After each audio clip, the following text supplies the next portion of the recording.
இவ்வாறெனில் மற்றுமோர் இவ்வாறு நீர்ச்சியில் உங்களுடைய அன்போடு சந்திப்பது ஏஜே ஜெயச்சந்திரா.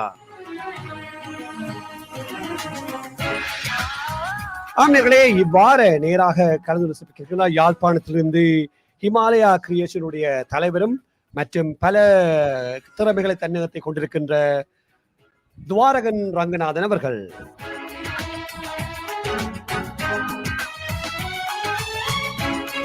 ஆமையர்களே, திரு துவாரன் அவர்கள் பலத்த சிரமங்களுக்கு மத்தியிலும் மின்சார தடையிலும் காரணமாக இருந்தும் கூட இணைந்திருக்கிறார் யாழ்ப்பாணத்திலிருந்து. அவரை ஏற்றுக்கொள்ள இருக்கிறேன். வணக்கம் திரு துவாரகன் அவர்களே. வணக்கம் அண்ணா. வணக்கம். எப்படி இருக்கிறீர்கள்? நல்ல சோம். நீங்கள் எப்படி?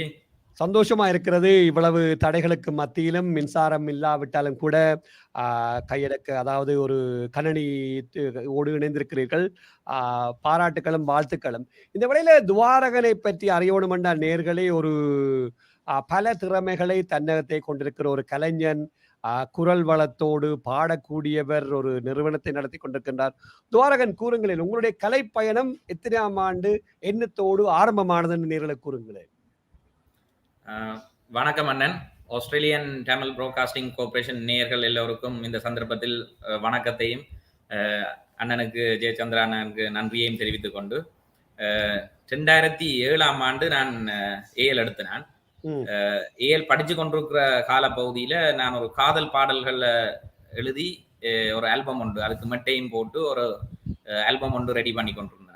அப்ப ஏஎல் எக்ஸாம் எழுதின உடனே இந்த பாடசாலை அதிபரையும் ஆசிரியர்கள், எனக்கு தெரிஞ்ச உறவினர்கள் எல்லாரையும் கூப்பிட்டு நாவலர் கலாச்சார மண்டபத்தில், யாழ்ப்பாணத்துல நாவலர் கலாச்சார மண்டபத்துல முதலாவது நீ ஃபோமி என்ற டைட்டில் ஒரு இசை ஆல்பம் உண்டு, ஆடியோ வந்து லான்ச் பண்ணது. அதை இருந்து என்னுடைய கலைப்பயணம் ஆரம்பிச்சது. இந்தியாவுக்கு போய் ஒரு 3 மாசம் ஒரு சின்ன ஒரு இன்ஸ்டிடியூட் ஒன்றில் ஃபிலிம் டிரெக்ஷன் சம்பந்தமான ஒரு அடிப்படை கோர்ஸை படிச்சுட்டு பிறகு நான் யாழ்ப்பாணம் வந்தேன். இதுதான் அந்த ஆரம்பம். சரி, இப்ப நீங்கள் யாழ்ப்பாணத்துல எந்த பாடசாலையில படிச்சீங்க? யாழ்ப்பாணம் சென்ட் ஜோன்ஸ் கல்லூரியில படிச்சேன். சென்ட் ஜோன்ஸ் கல்லூரியில படிச்சீங்க. சரி, சென்ட் ஜோன்ஸ் கல்லூரியில படிச்சு இந்த துறைக்கு இப்படி வரவணும் என்ற ஒரு ஆர்வம் உங்களுக்கு எப்படி ஏற்பட்டது? ஏதாவது உந்து சக்தியா அல்லது பெற்றோருடைய வற்புறுத்தலா அல்லது உங்களிடம் இருந்த ஒரு அவாவா எப்படி ஆரம்பித்தது? அதை பற்றி சொல்லுங்களேன். இதுக்கு உண்மையான 2 காரணம் இருக்கு. கொண்டு வந்து எங்கட அப்பா வந்து ஒரு பாடகர், ரங்கநாதன் என்று சொல்லி. அவர் நினைக்கிறேன் இடம்பெயர்வுக்கு முன்பு 95 காலப்பகுதிக்கு முன்பு வந்து அபர்நாலயா என்ற ஒரு இசைக்குழுல பாடகராக இருந்தவர். பிறகு அப்பாவும் அப்பாவினுடைய சில நண்பர்கள் எல்லாரும் இணைஞ்சு உருவாக்கினது வந்து சாரங்கா என்ற இசைக்குழு. அது இப்பவும் இருக்குது. அப்ப சாரங்காக்கு இசைக்குழு ஆரம்பிச்சது. அப்ப அதனால அந்த கால பகுதியில அப்பாவோட அந்த சில இசைக்குழுக்கள் இந்த இதுகளுக்கெல்லாம் நான் போய் வந்த அனுபவங்கள் இருக்குது. அப்ப அந்த சின்னல இருந்து அந்த இது பார்த்து அந்த ஒரு பாட்டு சம்பந்தமான இது அப்பாவுக்குள்ளால வந்திருக்கலாம். மற்றது எனக்கு நல்ல ஞாபகம் இருக்கு, அப்பா ஒரு தரம் ராஜா தியேட்டருக்கு எங்களை கூட்டிக் கொண்டு போனவர், எல்லாரையும் கூட்டிக் கொண்டு போய் படம் பார்த்தேன். இதை விட இன்னும் ஒரு அனுபவம் என்னன்னு சொன்னா, அப்பா என்ன செய்வாருன்னா ஒரு நாள் என்ன தனியா கூப்பிட்டு வீட்டு ஒருத்தருக்கும் சொல்ல வேணாம், எம்ஜிஆர் குடியிருந்த கோயில் படம் போகுது, நாங்க 2 பேரும் போய் நைசா பார்த்துட்டு வருவோம் என்று கூட்டிக் கொண்டு போனவர். அப்ப அங்க தியேட்டர்ல ஆபரேட்டரா வேலை செய்த மாலிங்க மன்னன் வந்து அப்பாவுக்கு பழக்கமானவர். அப்ப என்ன செய்வாருன்னு சொன்னா, இன்டர்வலுக்கு எல்லாம் ஆபரேட்டர் ரூமுக்கு கூட்டிக் கொண்டு போய் அங்க ரீல்ஸ காட்டி தியேட்டர் எப்படி வேலை செய்யுது என்ன செய்யுதுன்னு எல்லாம் பார்க்க விடுவார். அவரும் அதை பற்றி எல்லாம் சொல்லுவார். பிறகு படம் தொடங்கினோட இன்டர்வல் முடிஞ்சு படம் தொடங்கிய அந்த ஓட்டைக்குள்ளால நான் அதை பாக்குறேன். அப்ப அந்த அப்ப இருந்து அந்த சினிமா சார்ந்த அந்த ஒரு பிரமிப்பும் அந்த பிரம்மாண்டமும் அந்த விஷயங்கள் உள்ளுக்குள்ள வந்தது.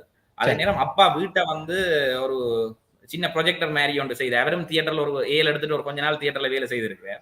ஒரு சின்ன ப்ரொஜெக்டர் மேரி செய்து அவர்கிட்ட எம்ஜிஆர் ஒளி விளக்கு படத்தின் ஒரு ரீலுன்ற ஒரு சின்ன பகுதி இருந்தது. அதை போட்டு பல்பை போட்டு கையால சுத்தி எங்களுக்கு வீட்டுல ஒரு சிவத்துல அதை விழுத்தி காட்டுவார். அப்ப அப்பாக்குள்ளால அந்த விஷயம் எனக்குள்ள பெரிய அளவுல சினிமான்ற தாக்கம் அந்த விஷயம் வந்தது. அதுவும் அந்த ஆபரேட்டர் ரூமுக்குள்ள இருந்து அந்த ஸ்கிரீனை பார்த்தது, அந்த தியேட்டர், அந்த பிரம்மாண்டங்கள், அதுக்குள்ள அந்த ஒரு இது அப்பாக்குள்ளால விதைக்கப்பட்டிருக்கலாம். அண்ட் பாடல் அந்த விஷயங்கள் அப்பாக்குள்ளால ஒரு ஜெனட்டிக்கான இதுக்குள்ளால வந்திருக்கலாம்.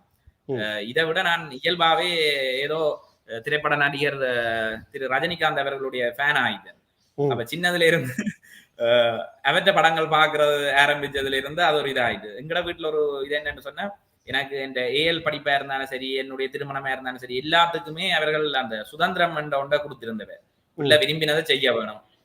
இந்த பிறந்தாச்சு வாழ்றது பிள்ளைக்கு விரும்பின மாதிரி வாழ வேணும்னு சொல்லி. அப்ப வீட்டை எல்லாட்ட விட்டையும் படிபடியான்னு சொல்லிதான் காலம் எழுப்புவீனம். எங்களை விட படிபடியான்னு எழுப்புறது மட்டும் இல்ல, அம்மா காலமா தட்டுவா. ஃபர்ஸ்ட் டே ஃபர்ஸ்ட் ஷோக்கு போவேன் நான். அதுவும் ரஜினியின் படம் மட்டும் போயிடுவோம். அப்ப அம்மா தட்டுவா. எந்த வீட்லயுமே நடக்காத ஒரு விஷயமா இருக்குன்னு நினைக்கிறேன். தியேட்டருக்கு போகணும்னு சொல்லி நேரம் போச்சலும் சொல்லி. நல்ல ஒரு விஷயம். அதாவது ஒரு அனுபவத்தோடு குறிப்பிட்டிருந்தீர்கள். ஏன் அப்ப இந்தியாவுல நீங்க ஒரு முழுமையான ஒரு ஃபில்ம் இண்டஸ்ட்ரி அல்லது ஒரு முழுமையான திரைப்பட துறையை கற்கவில்லை? ஏதாவது பாதிப்பா அல்லது அதுக்கான நேரமும் காலமும் பெறவில்லை அந்த நேரத்தில்? இல்ல அந்த நேரம் நான் போயக்கு எனக்கு ஒரு நினைப்பு இருந்தது என்னன்னு சொன்னா, இப்ப வெளிநாட்டுல இருக்கிறங்கிற சொந்தங்கள் யாரும் இதுக்கு சப்போர்ட் பண்ணலாம். இப்ப நான் அவையிலோட கதை கேளாதானே, அம்மா அப்பா கேட்டு பிள்ளை இந்த பாடத்தை படிக்க போகுது என்று சொல்லி அதுக்கு சப்போர்ட் பண்ணுங்கன்னு கேட்டு ஒரு பினான்சியலான சப்போர்ட் உண்ட நாங்களும் ஒரு மிடில் கிளாஸ் ஃபேமிலி தானே. ஸோ செய்து தருவீனம் என்ற ஒரு யோசனை எனக்கு இருந்தது. ஆனா அது நடக்கல. அப்ப நான் போய் நின்றது அந்த டூரிஸ்ட் விசாவில் போன காலப்பகுதிக்குள்ள நான் அதை படிச்சு முடிச்சுட்டு வந்துடுவான். யுத்தம் நடந்ததால நான் வீட்டுக்காரரோட சண்டை பிடிச்சு கொண்டு அங்க நின்றால் தப்பித்தவரை இவர்களுக்கு ஏதாவது ஒரு உயிராபத்தை ஏற்பட்டா அது பெரிய ஒரு மெனத்தாங்கலாயிரம், பெரிய ஒரு இதாயிரம் என்ற ஒரு இதுல நான் இங்க வந்து சேர்ந்துட்டேன். அந்த காலத்துல இந்த சினிமா சார்ந்த விழிப்புணர்வும் எங்கட சமூகத்துல குறைவுதானே. எடுத்தோடனே கூத்தாடிகள் என்று சொல்ற ஒரு தன்மை இருக்குதானே. குறும்படங்கள் இதுகள் எல்லாம் வந்து ஓரளவுக்கு அந்த விழிப்புணர்வுகள் இந்த துறை சார்ந்த இவ்வளவு தூரம் அந்த துறையில இருக்கிற நுட்பங்கள் எல்லாம் மக்களுக்கு தெரிய வருது. அந்த நேரத்துல அந்த ஒரு சிக்கல் இருந்தது. சரி, நல்ல விஷயம். இப்ப நீங்கள் இந்த பாடலை எல்லாம் ஆரம்பித்தீர்கள் 15 வருடத்துக்கு முன்னால.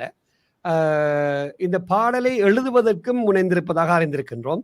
எத்தனை பாடல்களை நீங்கள் இதுவரைக்கும் எழுதியிருப்பீர்கள் அல்லது எப்படியான பாடலாக அது அமைந்திருக்கின்றது? பாட்டு வந்து இங்க நான் அந்த அப்ப செய்த முதலாவது ஆல்பத்துல ஒரு 8 பாட்டு அப்படி எழுதினது.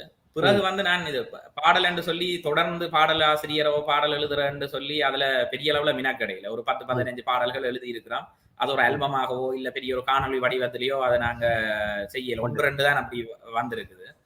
ஏன்னு சொன்னா நாங்கள் என்னுடைய ஹிமாலயா கிரியேஷன் என்ற நிறுவனத்தை ஆரம்பிச்சு அதுல ஒரு பிசினஸ் சைடால போனதால இந்த பக்கத்து இதுகளுக்குள்ள நான் பெருசா மினக்கடையில.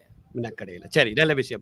இப்ப நீங்க ஹிமாலயாவை தொட்டபடியா, ஹிமாலயா என்ற நிறுவனம், ஹிமாலயா கிரியேஷன், அதை பற்றி சொல்லுங்கள். அதையே ஆரம்பித்தீர்கள், அதனுடைய பணிகள் என்ன, எப்படியான செயற்பாடுகளில் ஈடுபட்டு வருகிறீர்கள்? ஹிமாலயா கிரியேஷன்ஸ் வந்து நான் 2010-11 ஆண்டு கால பகுதியில் ட்ரிபிள் ஏ மூவிஸ் இன்டர்நேஷனல் என்று சொல்லி ஒரு திரைப்படம் எடுக்கிற நிறுவனம் வந்து ஆல்ரெடி இந்தியாவில் ஒரு 3 படம் ப்ரொடியூஸ் பண்ணி இருந்தவர் மிஸ்டர் செவ்வல் என்று சொல்லி யூகேல இருந்து வந்து இங்க யாழ்ப்பாணத்துல பெனமரக்காடு ஒரு படம் எடுக்க ஆரம்பிச்சது. அந்த படத்துல படத்தின் பிஆர்ஓவாகவும் படத்தோட சேர்ந்து பல விஷயங்களை நான் இணைஞ்சு பணியாற்றி கொண்டிருந்தேன். அப்ப அங்க நாங்க எதிர்பார்த்த சில கனவுகளை அச்சீவ் பண்ண இயலாம போற ஒரு சந்தர்ப்பத்துல ஓகே நாங்க தனியாக ஒரு நிறுவனத்தை ஆரம்பிச்சால் என்னன்ற ஒரு எண்ணப்பாடு வரைக்க தொடங்கப்பட்டதுதான் ஹிமாலயா கிரியேஷன்ஸ். ஸோ இதுல நாங்க செய்து கொண்டிருக்கிறது வந்து வீடியோ விளம்பரங்கள் செய்யறோம்.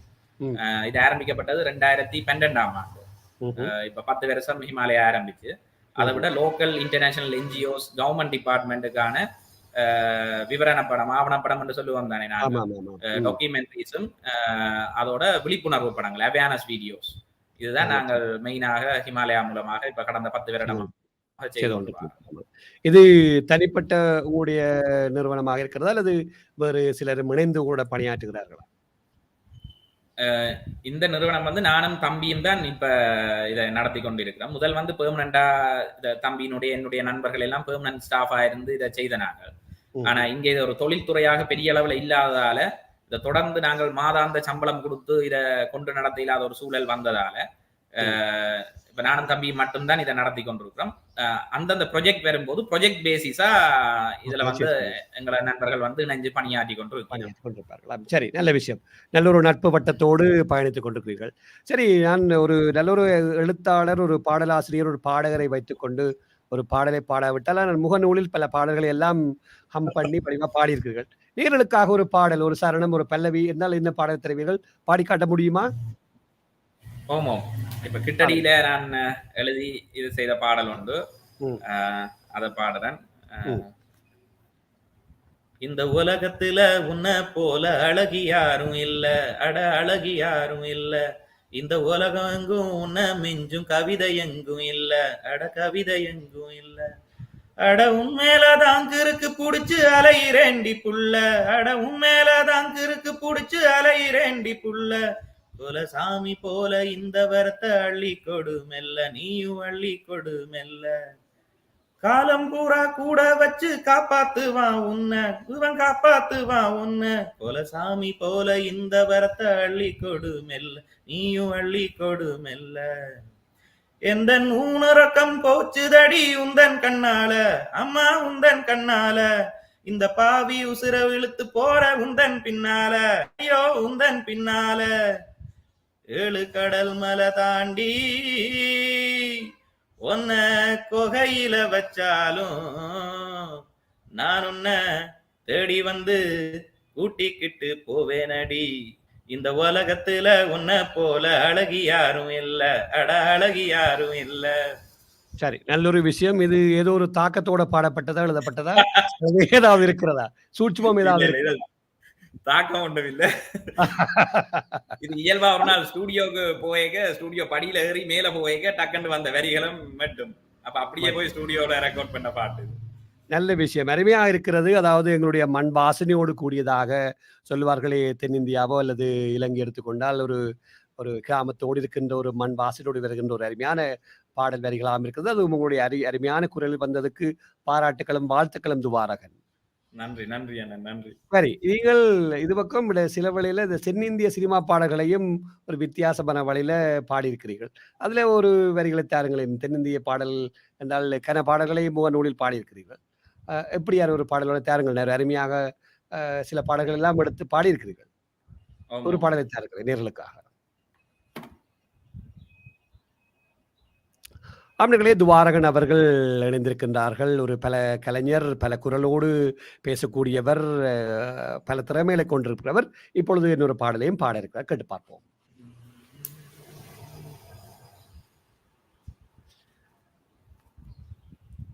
சரி, பாடுங்கள் பாடுங்கள்.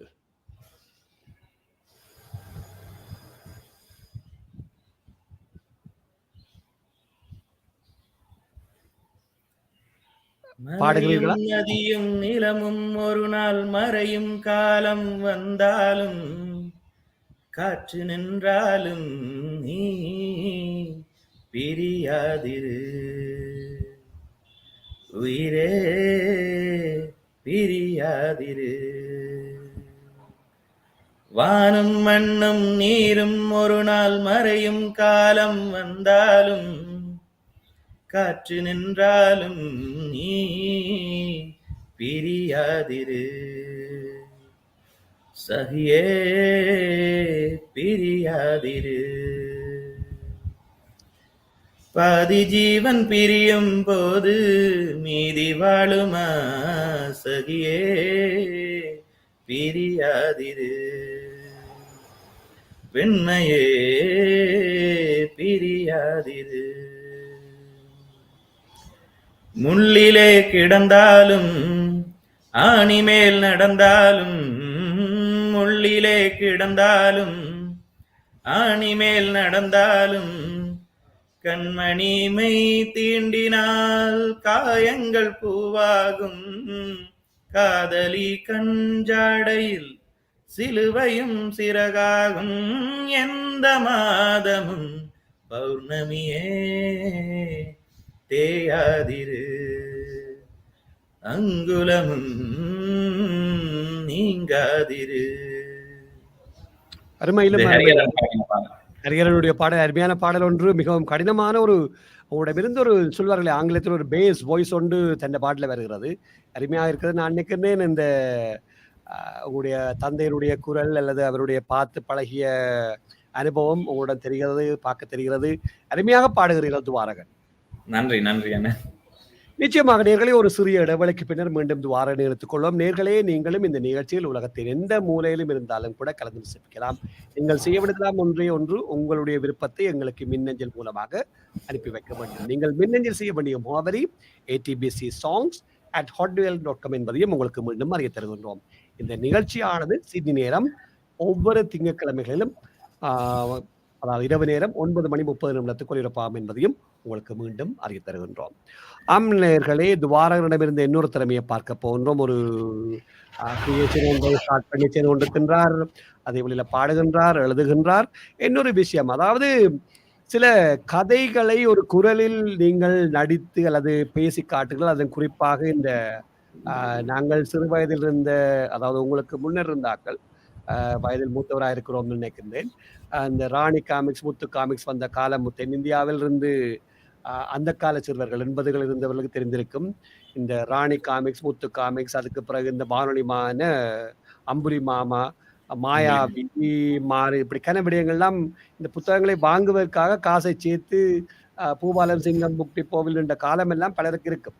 அப்படி என்ற வகையில் உங்களுக்கு இப்படி ஒரு திட்டம் அல்லது என்ன செய்யணும் என்று அதை பற்றி சொல்லுங்க. மாயாவியை பற்றி எழுத வேண்டும் அல்லது குரலை கொடுக்கணும் என்ற ஒரு ஆர்வம் அல்லது இதை செய்யணும் என்ற ஒரு துணிவு உங்களுக்கு எப்படி ஏற்பட்டது? ஹிமாலய ஆரம்பிச்சு நாங்கள் 10 வருஷத்துல நிறைய டாக்குமெண்ட்ரிஸ் செய்த நாங்கள். அந்த டாக்குமெண்ட்ரிஸ்ல தமிழ் டாக்குமெண்ட்ரிஸ், நிறைய டாக்குமெண்ட்ரிஸுக்கு நான் குரல் கொடுத்திருக்கிறேன், நரேஷன் செய்திருக்கிறேன். அப்ப தம்பி ஒரு கட்டத்துல கதை கேட்க சொல்லியிருந்தார், அண்ணா இந்த வாய்ஸ் நல்லா வருது, ஸோ இந்த வாய்ஸ் ஓவர் ஆர்டிஸ்ட் என்ற பக்கத்தை உனக்குள்ள டெவலப் பண்ணலாம், தனியாக பாட்டு இல்லாமல் வாய்ஸ் ஓவர் ஆர்டிஸ்டுக்கான தேவைப்பாடு நிறைய இருக்கு தமிழ்ல, ஸோ அதை டெவலப் பண்றதை பற்றியும் யோசிங்கன்னு சொல்லியிருந்தவர் தம்பி. ஸோ அப்படி நிறைய டாக்குமெண்ட்ரிஸுக்கு வாய்ஸ் கொடுத்து கொண்டு வரையக்கதான் வேற சில யூடியூப் சேனல்ஸ்கள் ஆரம்பிக்க, அதுல சீரடி சாய் பாபாண்ட இதுக்கு அந்த சாய் பாபாண்ட பிளஸிங்ஸா தேர்ஸ்டேஸ்ல கொடுக்குற அந்த பிளஸிங்ஸ், டெய்லி பிளஸிங்ஸுக்கான ஒரு குரல் தேவைப்பட்டது.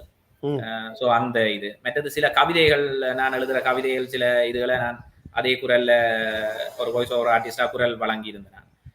இப்படி செய்து கொண்டு வரைக்கும் ஒரு உதாரணம், இந்த 2 பிள்ளைகளுக்கும் இந்த மாயாவின் கதையில அறிமுகப்படுத்தணும். நாங்க ரசிச்ச மாயாவிய அவைகளுக்குள்ளேயும் அதை புகுத்த வேணும் என்று சொல்லி போட்டு அவளுக்கு மாயாவின் கதையில இன்ட்ரெஸ்டா நான் வாசிச்சு காட்டிக்க அவளுக்கு கேட்டுக்கொண்டிருப்பேன். அப்ப மகன் மேல தான் சொல்லிச்சினா, ஏன் அப்பா இது மாயாவி கார்ட்டூனா இல்லையா, ஏன் நீங்க செய்யலாம் தானே என்று சொன்ன இடத்துல அந்த ஐடியா வந்தது. அப்ப சரி, மாயாவி இந்த நாங்க கேட்ட கதைகள், ராணி காமிக்ஸ்ல வந்த கதைகள் எல்லாத்தையும் நாங்கள் ஒரு வாய்ஸ் ஓவரையும் கொடுத்து அதோட அதுக்கு சிறப்பு சப்தம் என்று சொல்லுவோம், நாங்கள் ஃபோலி ஆர்ட் என்று சொல்லுவோம். அந்த ஒலி சப்தங்களையும் சேர்த்து பின்னணி இசையையும் சேர்த்து குரல் கொடுத்து ஒரு ஆடியோ புக் மாதிரி ஒரு பேட்டர்ன்ல அதை செய்வோம். ஆடியோ புக் தனி ஆடியோ வரப்போகுது, பட் இது ஆடியோ இசை எல்லாத்தோடையும் சேர்ந்து வரும். அதே நேரத்துல வீடியோக்கு நாங்கள் அனிமேஷன் கிராபிக்ஸ் பெரிய அளவுல செய்யலாது, அது பெரிய பொருட்செலவாகும். ஸோ அதனால அந்த மாயாவின் புத்தகத்தையே நாங்க ஸ்கேன் பண்ணி அந்த இமேஜஸை காட்டி செய்வோம்னு சொல்லி தான் இந்த இடத்துல அது ஆரம்பிச்சது. இது இப்ப எத்தனையாம் ஆண்டு இந்த மாயாவினுடைய இதை பதிவு செய்ய முற்பட்டு நீங்கள் எத்தனையாம் ஆண்டு? இது கடந்த வருடம் 2022 தான் ஆரம்பிச்சு நாங்க. சரி, இதனுடைய பதிவாக இருக்கிறதா இல்ல நீங்கள் நடித்து காட்ட போறீங்களா, சொல்ல போறீங்களா, எப்படி செய்து காட்ட போறீங்க? இதுல அந்த குரல்கள் எப்படி அந்த மாடுலேஷன் இது செய்யறன்றதுக்கு ஒரு ஒரு சின்ன பகுதியை நான் இது செய்து காட்டுறேன். அது நாங்கள் ஒவ்வொரு கேரக்டர்ஸையும் ஒரு கேரக்டர் தனியா கதைச்சிட்டு இன்னும் ஒரு கேரக்டர் அப்படியும் கதைக்கிறோம் நாங்கள். சில நேரத்துல எனக்கு அது இலகுவாக சில குரல்களை மாத்தி உடனே மாத்தி கதைக்கக்கூடிய மாதிரி இருக்கும் என்று சொன்னால் அடுத்தடுத்த குரலை மாத்தியும் அதை வாசிச்சு கொண்டு போவோம் இந்த நேரத்தை மிச்சம் பிடிக்கிறதுக்காக. ஆனா இப்ப அதுல நாங்க கேட்க அது கோர்வையா வரும், ஆனா அதுல நிறைய ரீடேக்ஸ் போவோம் என்ற குரல்கள். சில குரல்களை மாத்தேக்க எங்கட இது த்ரோட் சரியா பெயின் ஆகும், ஸ்ட்ரெயின் ஆகும். அப்ப அதுக்கெல்லாம் கொஞ்சம் தான் செய்ய வேண்டி இருக்கும். அதுல ஒரு பகுதியை சும்மா அந்த நேரத்தை அந்த அனுபவத்தை கொடுக்கறதுக்காக செய்திருக்காங்க. செய்தி சூனியக்காரர்களின் மலை முகடுக்கும் சென்றது. கோகானை கைது செய்ய லூகா உத்தரவிட்டிருக்கிறார். லூகாவுக்கு என்ன தைரியம் என்னை கைது செய்ய போகிறானா? கோகான் ஆத்திரமடைந்தான். அவன் என்னை கைது செய்வது? அதற்குள் நான் அவனை அழித்து காட்டுகிறேன். கோகான் சப்தமிட்டான். லூகா கொஞ்சம் கொஞ்சமாக துடித்து சாக வேண்டும். ஆமா, கோகான் பேயாட்டம் ஆடினான். நல்ல ஒரு விஷயம். அதாவது எனக்கு என்ன ஞாபகம் இருக்கிறது, நாங்களும் இதை வாசிக்கிறோம், அந்த டுமில் டமால் அந்த சத்தம் எல்லாம் அந்த படிப்பாக எழுதியிருப்பார்கள். டிஷும் என்று போடுறது, டமால் என்று போடுறது எல்லாம் இருக்கும். இப்ப இதுல எத்தனை எபிசோட் அல்லது எத்தனை பதிவு செய்திருக்கிறீர்கள் இந்த மாயாவியினுடைய கதைகள்? இதுல இப்போ 5-6 கதைக்கு கூட நாங்க செய்துட்டோம். ஒரு 5, 6 கதை செய்தாச்சு. முதல் நாங்க வந்து ஒரு கதைய வந்து முழுசா தான் போட்டோம் நாங்க. ம். பிறகு அதுல அந்த முழுசா போடுறத விட அத 3 பகுதியா பிரிச்சு போட்டா கொஞ்சம் அந்த ரீச் எல்லாருக்கும் ஆகுறது கிடைக்கும். கூடவா இருந்தது. பட் எல்லாருக்கும் அந்த நிமிஷம் கூடன்னு பார்த்தோனே அத பார்க்குற ஆட்கள் கொஞ்சம் குறைவா இருந்தது. நல்லா இருக்கு. ஸோ ம். அதனால இப்ப ஒவ்வொரு கதையும் 3 பகுதிகளாக பிரிச்சு போட்டுக் கொண்டிருக்கிறோம். நல்ல விஷயம். அதுலயும் இப்ப மாயாவி இன்னும் கொஞ்சம் எல்லாரையும் கவரணும்ன்றதுக்காக மாயாவி இந்த இப்ப கடைசியா போட்ட கதைகள் எல்லாம் அந்த பிளாக் அண்ட் ஒயிட்ல இருக்கிற புக்குக்கு நாங்க கலர் பண்ணி ஆ. கலர்ல மாயாவி கதைகள் வருது இப்ப. அது. சரி, சரி, சரி. இப்ப இதுல பார்க்கணும் என்றால் நேர்கள் எங்க போய் பார்க்கலாம்? எங்க போய் கேட்கலாம்? இருக்கா? அது வசதிகள் எல்லாம் இருக்கா? அல்லது உங்களோட முகநூல் உங்களுக்கு தான் போகணுமா? எந்த அல்லது முகநூல் பக்கத்துல போனா எல்லாத்துக்குமான லிங்க்ஸ்கள இது பண்ணலாம். துவாரன் ரங்கநாதன் என்ற பெயர்ல இருக்கு. ஆஹா. சோ அதுல போனா எல்லாத்தின் லிங்க்ஸும் பார்க்கலாம். இந்த வாய்ஸ் ஓவர்ல இருந்து இந்த விஷயங்கள் எல்லாம். சரி. இன்னொரு பக்கம் வருவேன். நீங்கள் ஒரு கிரியேஷன் ஒன்றை ஸ்டார்ட் பண்ணி செய்து கொண்டிருக்கிறீர்கள். இப்ப ஏதாவது ஒரு வலைப்பு அல்லது இணையதளம் அல்லது YouTubeல உடைய நிகழ்ச்சிகளை அல்லது இதில பார்க்கக்கூடிய வாய்ப்புகள் இருக்குமா? இல்ல அதுக்கான பணிகள் ஏதாவது செய்திருக்கிறீர்களா? எனக்கண்டு பெர்சனலா ஒரு வ்ளாக் அண்ட் இல்ல. ம். பெர்சனலா ஒரு யூடியூப் சேனல் இருக்கு. அதுல நான் செய்ற இந்த கவர் சாங்ஸ் அதுகள் இப்பதான் போட்டு கொண்டு வாரேன். ம். மற்ற இந்த முகநூல்ல என்னுடைய வாய்ஸ் ஓவர்ஸ் அதுகள் போடப்படுது. ம். இத விட இந்த ஷீரடி சாய்பாபாக்கு குடுத்த வாய்ஸ் ஓவர், மாயாவின்ற இதெல்லாம் தனித்தனி யூடியூப் சேனல்ஸாக இருக்குது. ம். இப்ப நான் தான் இப்ப ஷீரடி சாய்பாபான்ற இத கேட்கிற என்னுடைய வாய்ஸ் வந்து தெரியாது. தெரியாது. அதே மாரி மாயாவிக்கும் சில நேரம் நான் செய்றேன்னு தெரியாது. இப்ப இந்த முகநூலுக்குள்ளால வார ஆட்களுக்கு தான் இது சில நேரம் இவர் செய்ததுன்னு தெரிஞ்சிருக்கும். தெரிய வரும். ஆமாம். சீரடி சாய்பாபாண்டே ஒரு வாய்ஸ் ஓவர் குடுக்குறத நான் வாய்ஸ் ஓவர் ஸ்டுடியோல குடுக்குற வீடியோவை ரெக்கார்ட் பண்ணி போட்டிருந்தேன் நான். அப்ப அதுக்கு ம். பிறகுதான் நிறைய பேர் வந்து முகநூல்ல எனக்கு மெசேஜ் பண்ணியிருந்தேன். இது உங்களோட குரல் தானா? இத நாங்க கனகாலமா கேட்டிருக்கிறோம். எங்களுக்கு பெரிய ஆறுதல் கிடைச்சிருக்குன்னு சொல்லி மெசேஜ் ம். பண்ணியிருந்துச்சுன்னா, அது மனசுக்கு மிகவும் அருமையா மகிழ்ச்சியா இருந்தது. இருந்தது அதை ம். கேட்கும்போது. சரி. நல்லபடியா பல திறமைகளை பார்த்துருக்கோம். இன்னொரு வித்தியாசமான ஒரு பார்வையோடு பார்க்க போறோம். துவாரகனுடைய வாழ்க்கை. துவாரகன் ஒரு ஒரு வித்தியாசமான காதல் திருமணத்தோடு இருந்திருப்பதாக சில தொலைக்காட்சிகளிலோ அல்லது சில அதாவது என்ன சொல்வது? சில வானொலிகளில் பேசியிருக்கிறீர்கள். சொல்லுங்களேன் உங்களுடைய காதல் திருமணம் எப்படியானது? எப்படி நடந்தது? அதற்கான எதிர்ப்புகள் வீட்டு பக்கம் இல்ல அந்த பக்கம் இருந்ததா? அத பற்றி சொல்லுங்களேன். எந்த காதல் திருமணம் வந்து இப்ப வெளிநாட்டுல வந்து அது வந்து ஒரு சாதாரண விஷயமாக இருக்கலாம். ம். யாழ்ப்பாணத்தை பொறுத்தவரையில என்ன பொறுத்தவரையிலயும் அது ஒரு சாதாரண விஷயம்தான். ஆனா ம். யாழ்ப்பாணத்து பொறுத்த வரைக்கும் அது ஒரு பெரிய விஷயமா தான் பார்க்கப்படும். ம். இன்னும் ஒரு கொஞ்ச காலத்துக்கு என்று நினைக்கிறேன். ம். ஏனென்று சொன்னால் நான் திருமணம் செய்தது வந்து முதலாவது நான் ஒரு இந்திய பெண்ணை தான் திருமணம் செய்தேன் நான். ம். அப்ப அதே எங்கடையாக்கள் ஒரு வித்தியாசமா தான் பார்க்கிறது. ம். மலைநாட்டு மக்களையும் இந்தியர்களையும் ஒரு குறைவாக பார்க்கிற தன்மையும் பலர்ல காணப்படுது. ம். ஸோ அது ம். முதலாவது ஒரு விஷயம். 2வது நான் திருமணம் செய்த பெண் வந்து முன்னர் ஒரு திருமணம் செய்து விவாகரத்து பெற்று 2 குழந்தைகளோட இருந்தவ. ம். அப்ப முகநூல் மூலமாகத்தான் நான் அவ அறிமுகமாகி அந்த நட்பு ஒரு காலத்தில் காதலாக மலர்ந்து அவ நான் அன்றைக்கு கல்யாணம் பண்ணி யாழ்ப்பாணத்துல தான் நாங்க எல்லாரும் பிள்ளைகள் சென்ட் ஜோன்ஸ்ல படிக்கணும் 2 பேரும். ம். எல்லாரும் உண்டா கூட்டு குடும்பமா இங்க வாழ்றோம். ஸோ முதல் ஆரம்பத்துல அதுக்கான எதிர்ப்பு வந்து எங்கட வீட்டை இருக்கையில உறவினர்கள் ஒவ்வொருத்தரும் ஒவ்வொன்று சொல்லிவினம் தானே ஏன் இப்படி ஒரு திருமணத்தை செய்வான் என்று சொல்லி ஒரு கேள்வி இருந்ததுதான். ஆனா எங்கட அம்மா அப்பா எல்லாம் அதுக்கு தம்பி தங்கச்சி எல்லாம் 100% அதுக்கு நல்ல சப்போர்ட் பண்ணவே. ஸோ எந்த எதிர்ப்பும் இது பண்ணல. அம்மா எல்லாம் இயல்பா சொன்னா நல்ல நல்ல விஷயம் தானே, அந்த பிள்ளைக்கும் ஒரு லைஃப் உங்களுக்கு பிடிச்சிருந்தா நீங்க மேரி பண்ணுங்கன்னு சொல்லி சிம்பிளா ஒரு வரியிலேயே சொல்லிட்டேன் அம்மா. புரிஞ்சுட்டா. ஆனா எனக்கு உறவினர்களும் வந்து ஆரம்பத்துல இதா சொன்ன உறவினர்கள் எல்லாம் கடைசி நேரத்துல கல்யாணத்துக்கு வந்து எல்லாருமே வந்தவைதான். எங்கட அம்மா அக்கா எல்லாம் ஆஸ்திரேலியாவில் இருக்கிற அனுஜா பெரியம்மா. ம். சோ அவள் இருந்து எங்கட சித்தி எல்லாருமே திருமணத்துக்கு வந்து பிள்ளைண்ட கல்யாணம் பிள்ளை ஆசைப்பட்டுட்டு பிள்ளைண்ட வாழ்க்கை நாங்க எல்லாம் கொண்டாண்டு வாழ்த்த வேணும்னு சொல்லி எல்லாரும் உறவினர்கள் எல்லாம் ஒன்று சேர்ந்து வந்து நின்றுதான் அதை செய்து வச்சது. சரி. நல்ல ஒரு விஷயம். ஆரம்பத்துல கொஞ்சம் ஓ இது உண்மைதான். இப்ப காதலுக்கு தமிழ்ல பழைய கவிஞர்கள் சொல்லுவாங்க, காதலுக்கு கண் இல்லைன்னு சொல்லுவாங்க. அதை நீங்கள் நல்ல வடிவாக நிரூபித்திருக்கிறீர்கள். கண்ணும் இல்லை, ஒன்றும் இல்லை. ஆ அது என்னன்னு நல்ல வடிவாக சொல்லியிருக்கிறீர்கள். அதான் சிலர் இந்த காதலித்தாலும் ஒரு நிலைமைக்கு போன பின்னர் ஒரு திருமண விவாகரத்து பெற்றிருந்தாலும் கூட குழந்தையோடு இருப்பவர்களை சிலர் ஏற்றுக்கொள்வது சங்கடமாக இருக்கும். ஆனால் எப்படி அப்படி ஒரு தற்துணிவு என்னன்னு சொல்றது ஒரு கட் ஃபீலிங் ஆங்கிலத்துல சொல்றோம் ஒரு கட் ஃபீலிங் ஒரு ஒரு உணர்வோட போயிருக்கிறீர்கள். இதால வார பின்விளைவுகள் அல்லது இதுல எல்லாம் யோசிச்சு பார்த்துட்டீங்களா? அல்லது எப்படி அந்த துணிவு உங்களுக்கு ஏற்பட்டது?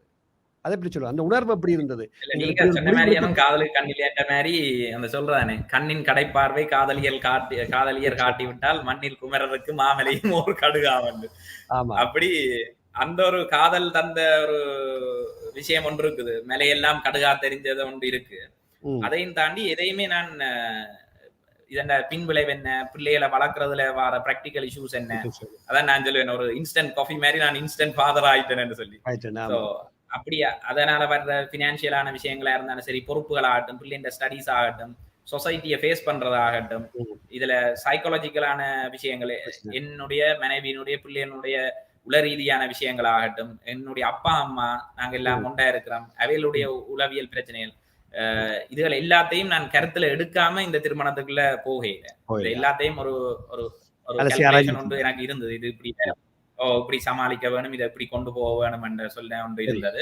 அதுக்கு பெரிய அளவுல எனக்கு உதவினது, நான் ஏஎல் எடுத்துட்டு இங்க லோக்கல் என்ஜிஓ உண்டு. சாந்தியம் என்று சொல்லி ஆமா. ஒரு என்ஜிஓவுல சைக்கோ ம். சோஷியல் ஒர்க்கர்ஸ் ட்ரெய்னிங் கோர்ஸ் என்று ஒன்றை செய்திருந்தேன். உள சமூக பணியாளர் என்று சொல்லி. ஆமாமாமா. அப்ப அந்த கோர்ஸால நான் கற்றுக்கொண்ட விஷயங்களும் இந்த இது சார்ந்த முடிவுகள் எடுக்கிறதுக்கு அந்த ஆளுமைக்கு அந்த உதவியா டிசிஷன் இருந்தது. மேக்கிங்க்கு உதவினது. அதே நேரத்துல பிரம்மகுமாரிகள் ராஜயோக தியான நிலையம் என்று சொல்லி ஒரு தியான நிலையத்துல வந்து தியானம் இதுகள் பழகி கொண்டிருந்தேன் நான். அதுல ம். ஒரு மாணவனாக. ஸோ அந்த தியான நிலையத்துல அந்த ஆன்மீகத்தின் மூலமாக நான் பெற்றுக்கொண்ட சில அனுபவங்களும் வந்து இந்த முடிவுகளை எடுக்கிறதுக்கு இலகுவாக இருந்தது. இருந்தது. சரி. நல்ல விஷயம் உண்டு. அதாவது உங்களுடைய மனைவி தமிழ் பேசுகின்ற பெண்ணா? ஆமா, ஆமா, ஆமா. தமிழ் தமிழ்நாட்டை தான். தமிழ்நாட்டைச் சேர்ந்தவர். மற்ற பக்கம் வருவோம். உங்களோட பக்கம் நீங்க ஒரு பக்கம். அவருடைய வீட்டு பக்கம் எப்படி ஒரு இந்தியாவில் இருந்து பிறந்த சரி ஏற்கனவே விவாகரத்து பெற்றிருந்தவரை, அவருடைய பெற்றோர்கள் எப்படி இவரை நம்பி, துவாரகன் என்ற ஒரு சின்ன பையனை நம்பி, எப்படி இலங்கைக்கு அனுப்புவது அல்லது 2 பிள்ளைகளையும் கொடுப்பது என்று அவருடைய பெற்றோர்கள் அல்லது அவருடைய உறவினர்கள் எதிர்ப்பு தெரிவிக்கவில்லையா? இல்ல அவைகள்ட்ட வந்து ஒரு குழப்பம் ஒன்று இருந்தது. நான் அவ சந்திக்க இந்தியா போயிருந்த நேரம், அவைந்த உறவினர்கள் எல்லாரும் என்ன சந்திக்க வந்திருந்தவ. அந்த நேரம் தான் அவைகள் கூப்பிட்டு எல்லாம் கதைச்சவ. ம். எல்லாரும் ஒரே அடியாக எல்லா உறவினர்களும் இருந்து கதைச்சது. அப்ப அவைகள் இவர்ட்ட கேட்ட ஒரு கேள்வி வந்து, "என்ன நம்பிக்கையில நீங்கள் போறீங்கள்?" என்று சொல்லி. ம். நாளைக்கு ஒரு பிரச்சனை என்றா இவ்வளவு தூரம் கடல் கடந்து நாங்க என்னண்டு வந்து பார்க்கிறது. ம். அப்ப அவன்ட கடந்த கால வாழ்க்கையில இருந்த ஒரு துயரமான சம்பவம் வந்து ஒரு டொமஸ்டிக் வயலன்ஸ், ஒரு வீட்டு வன்முறை ஒரு சூழல்ல தான் அவ இருந்தவ. ம். அப்ப எல்லார்ட்டயும் அவ கேட்ட கேள்வி வந்து, நான் இந்த இவ்வளவுதான். தமிழ்நாட்டில இருந்து பக்கத்துல இருக்கிற ஸ்டேட்ல தான் நான் இருந்தேன். ம். இங்க நான் இந்த ஒரு வீட்டு வன்முறை இதுக்குள்ள ஒரு டொமஸ்டிக் வயலன்ஸ்ல நான் பாதிக்கப்படையே நீங்க ஒருத்தரும் வரையல. வரையில்ல. ம். இங்க உறவினர்கள் என்று சொல்லி நீங்க வந்து எனக்கு சப்போர்ட்டா நின்றிருந்தால் நீங்க கேட்கிற கேள்வி நியாயம். இங்க நாங்க ம். வந்த நாங்கள் நீ தூர போயிட்ட என்னண்டு வாரதண்டு. இங்கேயே நீங்க வரையல. பிறகு என்னண்டு நீங்க அதை இது பண்றீங்களே, எனக்கு நம்பிக்கை இருக்குன்னு சொல்லி அந்த எல்லாமே என்னட்ட கேட்டவர்களுக்கும் நான் சொன்ன விஷயம் அதுதான். அந்த சரி. நம்பிக்கை அந்த ஒன்றுதான். நல்ல விஷயம். அதாவது உங்களிடமிருந்து பல விடயங்களை இந்த நிகழ்ச்சியை பார்த்துக் கொண்டிருந்தால் கற்றுக்கொள்ள முடியும். ஒரு ஆளுமையான சிறிய பையனாக இருந்தாலும் கூட, சிறு வயதிலே இவ்வளவு ஒரு அனுபவம் முதிர்ச்சியும் எடுத்து, சிலர் வாழ்க்கையை பலதை யோசிப்பார்கள். பணத்தை யோசிப்பார்கள். இந்த வாழ்க்கை இப்படி போய்விடும் அல்லது என்று சொல்ல காதலாக இருந்தாலும் கூட தேவைக்கேற்ப காதலை முறித்துப் போபவர்களும் இருக்கிறார்கள். பார்த்திருக்கின்றோம். அது புலம்பெயர்ந்த தேசமாக கூட இருக்கலாம். அப்படி இருந்தும் நீங்கள் இப்படி ஒரு அரிய ஒரு பெரிய ஒரு என்னன்னு சொல்றது ஒரு எங்கோ ஒரு லெவலுக்கு போயிட்டீங்கன்னா நான் சொல்லுவேன். என்னுடைய தமிழ்ல சொல்றேன்டா. ஆ பாராட்டுக்கள். அதாவது பாராட்டு சொல்லி உங்களை மலங்கெடுக்க முடியாது என்றால், நீங்கள் ஒரு என்ன சொல்றது ஞானி மாரிகள் ஒரு ஒரு ஒரு ஒரு முக்கியமான ஒரு முத்திப்பெறு பெற்றவர் போல ஒரு அனுபவத்தோடு வாழ்ந்து கொண்டிருக்கிறீர்கள். ஆ அந்த இறைவன் உங்களை ஆசீர்வதிக்க வேண்டும் என்று நானும் இந்த வேளையிலே பிரார்த்தித்துக் கொள்கிறேன். துவாரக. நன்றி அண்ணன், நன்றி. இல்ல என்னுடைய நண்பர் இது எல்லாருக்கும் பிறகு பப்ளிக்காக இது இப்ப இங்க கல்யாணம் நடக்க எல்லாருக்கும் சொல்லி சிறப்பாகத்தான் கல்யாணம் நடந்தது. ம். ஆனா இது எல்லாருக்கும் ஓரளவு பப்ளிக்கா தெரிய வந்தது வந்து என்னுடைய நண்பன் ஒருத்தர் வந்து ஒருவர் தன் ஒரு சேனலுக்காக இன்டர்வியூ வந்து என்னையும் மனைவியும் எடுத்து போட்டிருந்தவர். அதுக்கு பிறகுதான் ம். கணவருக்கு இது தெரிய வந்தது வெளியில. ஆனா அப்போ அவர் சொன்ன விஷயம் இதுதான். இது வெளிநாட்டிலேடா இது சகஜமான விஷயம். ம். டிவோர்ஸ் ம். பண்றது, பிள்ளைகளோட திருமணம் முடிக்கிறது எல்லாம் அங்க சகஜமான விஷயம். அது ஆனா விஷயம். எங்கட நாட்டுல, எங்கட ஊர்ல வந்து இது சார்ந்த நிறைய கஷ்டம். விழிப்புணர்வுகள் தேவைப்படுது. தேவை. அதுலயும் ம். இந்த போர்க்குள்ள சண்டைக்கு பிறகு யுத்தத்தால பாதிக்கப்பட்ட எவ்வளவோ கணவனை இழந்த விதவை பெண்கள் இருக்கின. மனைவியை இழந்த ம். கணவன்மார் எல்லாம் இருக்கின. அப்ப இங்க அந்த ரீமேரேஜ்ன்றதுக்கு வந்து நிறைய அது சம்பந்தமான விழிப்புணர்வு தேவைப்படுது. அது சம்பந்தமான பயங்கள் இருக்குது. இப்படி ஒரு 2 பிள்ளைகளோட ஒரு திருமணத்தை முடிச்சா அந்த லைஃப் எப்படி இருக்கும்? அத கொண்டு போகலாமா? அத சமாளிக்கலாமா? சோ இப்படியான கேள்விகளுக்கான விழிப்புணர்வாக உன்னுடைய திருமணம் இருக்கும். அதனால நீ ஒருக்கா இந்த இன்டர்வியூவை எங்களுக்கு தர வேணும் என்று அவன் சொல்லியிருந்தவன். நானும் அதுக்கு பிறகு யோசிச்சேன். நான் இந்த விஷயத்த எங்கேயுமே ஒளிச்சு மறைக்கிறேன். அதே நேரம் நான் இது ஒரு பெருமையாகவோ பெரிய விஷயமாகவோ பார்க்கிறதும் இல்லை. இது ஒரு சாதாரண விஷயம். ஆனா இது பேசப்படணும். எங்கட சொசைட்டில இது பேசு பொருளாக இருக்க வேணும். அதன் மூலமா ஒரு விழிப்புணர்வு வரணும்ன்றதுக்காக நான் இதை கதைக்கிறதுல எப்பவுமே தயங்கினது இல்லை. நிச்சயமா. அதுக்காகத்தான் நான் இந்த கேள்வியை உங்களுடைய அனுமதியோடு கேட்டிருந்தேன். இதை பேசலாமான்னு சொல்லி நீங்களும் அனுமதி தந்தீர்கள். அதுக்கு என்னுடைய நன்றிகள். ஏனென்றால் சில விஷயங்கள் சொல்வார்கள் ஆங்கிலத்தில சென்சிட்டிவான விஷயங்கள். அதாவது கொஞ்சம் முக்கியமான விடயங்களை பேசுகின்ற பொழுது நாங்கள் 2 பக்க அனுமதியை பெற்றுக்கொள்ள வேண்டும். ஆஸ்திரேலியாவில் சட்டத்தோடு இருக்கிற நாங்கள் அது ஆஸ்திரேலிய சட்டமாக இருந்தாலும் கூட இலங்கையில் சட்டம் இல்லாட்டிலும் கூட நாங்கள் அதை பார்க்க வேண்டும். நல்லது துவாரகன், பல விடயங்களை பேசியிருக்கிறீர்கள். அனுபவமான ஒரு முதிர்ச்சியோடு இந்த சிறு வயதில் ஒரு நல்லொரு என்ன சொல்றது, ஒரு அறிவு சார்ந்த முதிர்ச்சியான விடயங்களை நகர்த்துகின்ற வகையில் ஒரு ஒரு தகப்பனாக ஒரு ஒரு ஒரு கலைஞராக இருந்திருக்கிறீர்கள். எண்ணத்தை அடைய வேண்டும் என்று ஆசைப்பட்டு கொடுக்கல. உங்களுடைய விஷன் அல்லது உங்களுடைய தொலைநோக்கு என்னவாக இருக்குது? என்ன செய்யணும் என்று எண்ணம் ஆசையா இருக்கிறீர்கள்? ஆசை என்றது வந்து எல்லாருக்குமே ஒரு கனவு ஆசை ஒன்று இருக்கும். நான் எப்பவுமே சொல்ற ஒரு விஷயம், கடைசியா நான் சாகைக்க ஒரு ஒரு சினிமாக்காரன் ஒரு வேர்டு ஒன்று சொல்லுவீங்க தானே, அப்படி நான் ஒரு சினிமாக்காரனா சாக வேணும்னு சொல்றேன் நான். பட் அந்த அந்த அந்த விஷயத்தை அச்சீவ் பண்றதுக்கு எவ்வளவு காலம் எடுக்கும் எனக்கு தெரியாது. ஆனா இது எல்லாமே பார்த்தா ஏதோ ஒரு வழியில பார்த்தா கடைசியா எல்லாமே ஒரு போலி, ஒரு மாயை, ஒரு நத்திங்கா தான் இருக்கும். என்னத்தை தான் அச்சீவ் பண்ணாலும் அதை அச்சீவ் பண்ண முடிய இது என்னதுதான் என்று இருக்கும். அப்ப வாழ்க்கையில நான் பெருசா பாக்குறேன்னா எங்க அப்பாவும் அடிக்கடி சொல்லுவேன், வாழ்க்கையில முதலாவது தேவை நிம்மதி, அதுக்கு பிறகு சந்தோஷம் என்று. அப்ப இந்த வாழ்க்கை பண்றோமோ இல்லையோ ஒரு நிம்மதியான சந்தோஷமான வாழ்க்கைய வாழ கிடைச்சாலே பெரிய விஷயம். அந்த நிம்மதியும் சந்தோஷம் வந்து எங்கட கையில தான் இருக்குது. ஆனா அதையும் தாண்டி நாங்க பெரிய அளவுல பக்குவப்படாததால எங்களை சுத்தி இருக்கிற சூழல் வந்து அதுல பெரிய அளவுல செல்வாக்கு செலுத்தும். ஏண்டா சூழல் செல்வாக்கு செலுத்த முடியாத அளவுக்கு நாங்க இன்னும் அவ்வளவுக்கு ஒரு பெரிய பக்குவ நிலையை அடையல. இந்த நிம்மதிய சந்தோஷமா நான் வாழணும்னு ஆசைப்படுறதுல இந்த அப்பா அம்மா தம்பி தங்கச்சி குடும்பம் இந்த மனைவி பிள்ளைகள் என்ன சுத்தி இருக்கிற நண்பர்கள் எல்லாரும் வந்து எனக்கு அந்த நிம்மதியும் சந்தோஷத்தையும் தந்து கொண்டிருக்கிறேன். நிச்சயமாக துவாரகன் அருமையிலும் அருமை. அதாவது இன்று பல தடங்கல்கள் இருந்தாலும் இந்த நிகழ்ச்சியில் கலந்து கொண்டு சிறப்பாக உங்களுடைய கலைப்பயணம் பற்றியும் உங்களுடைய திருமணம் பற்றியும் இந்த நேரோடு பகிர்ந்து கொண்டமைக்காக இந்த ஏடிபிசி வானொலி சார்பாகவும் இந்த நிகழ்ச்சியுடைய தயாரிப்பாளர் வகையில் என்னுடைய நன்றிகளையும் வாழ்த்துக்களையும் தெரிவிப்போடு மட்டுமல்லாமல் உங்களுடைய கலைப்பயணம் அந்த நிம்மதியான பயணத்தை நோக்கி நீங்கள் ஒரு சந்தோஷமான ஒரு கலைஞராக நீண்ட காலம் வாழ வேண்டும் என்றும் என்னுடைய நன்றிகளையும் வாழ்த்துக்களையும் உங்களுக்கு தெரிவித்துக் கொள்கிறேன் துவாரகன்.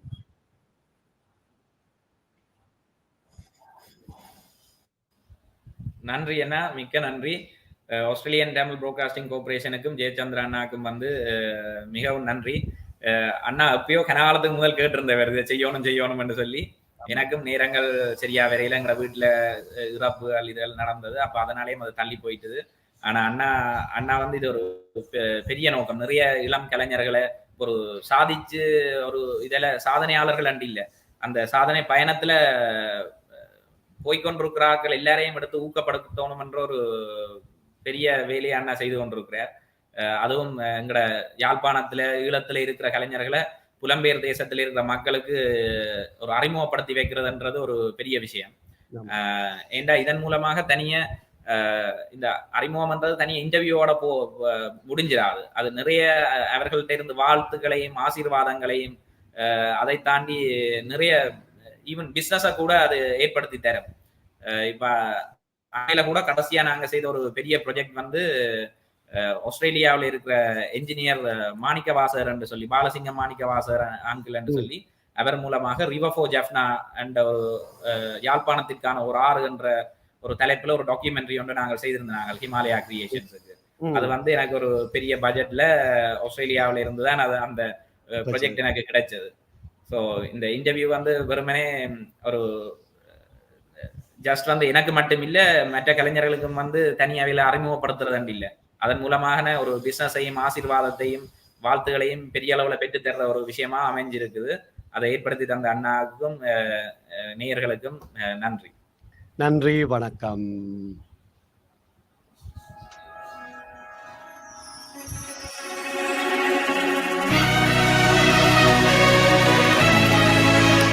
நீங்கள் இதுவரை கேட்டு ரசித்த நிகழ்ச்சி இவ்வாறு நேர். இவ்வாறு நேராக கலந்து சிறப்பித்திருந்தால் யாழ்ப்பாணத்திலிருந்து ஹிமாலயா கிரியேஷன் நிறுவனத்தைச் சேர்ந்த திரு துவாரகன் ரங்கநாதன் அவர்கள். மற்றொரு நிகழ்ச்சியில் உங்கள் அனைவரும் சந்திக்கும் வரை இனிய வாழ்த்துக்களும் வணக்கங்களும் கூறி விடை பெற்று செல்லும் நான் உங்கள் அன்பின் AJ ஜெயச்சந்திரா. வணக்கம் நேர்களே.